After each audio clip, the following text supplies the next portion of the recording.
This is the left-sided typical rib. The vertebral end is directed upwards than the anterior end of the sternal end, and it is more nearer to the median plane.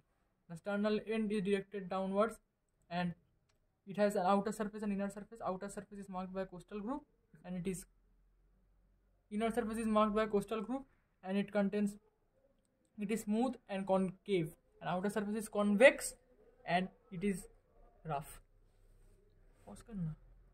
This is a typical rib, therefore it will have an upper end, a intervening shaft, and a lower end. Upper end will contain head, neck, and tubercle.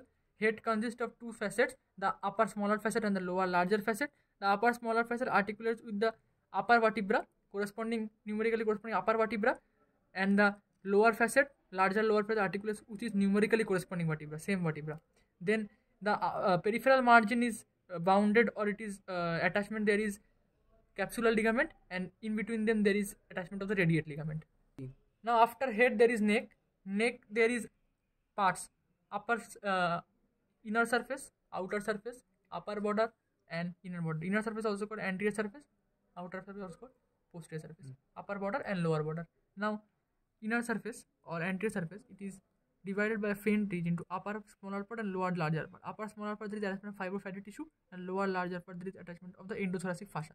Then tubercle. Tubercle articulates with the transverse process of the corresponding vertebra, and it forms transverse, and the space that is left behind is marked by a ligament known as the costotransverse ligament.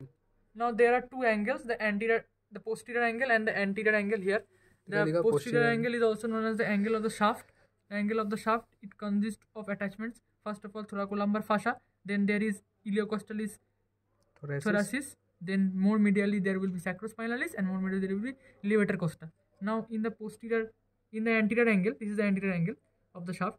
It has, in the front part there is attachment of the sternal oblique muscle, and in the back part, in the upper 8 ribs there is attachment of the serratus anterior. In the lower 8 ribs there is attachment of the lower 3 or 4 ribs there is attachment of the latissimus dorsi muscles. Now the attachments in the lips. First of all, there is outer lip, there is attachment of the intercostalis externus.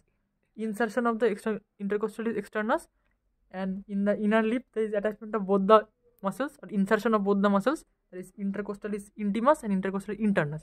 Now in the costal groove there will be all the origins of these muscles. Like the costal groove has upper lip, floor, and the lower lip. Upper lip there is attachment of the intercostalis internus. In the middle there is intercostal intimus. In the middle there is intercostal internus, and in the lower lip there will be intercostalis externus.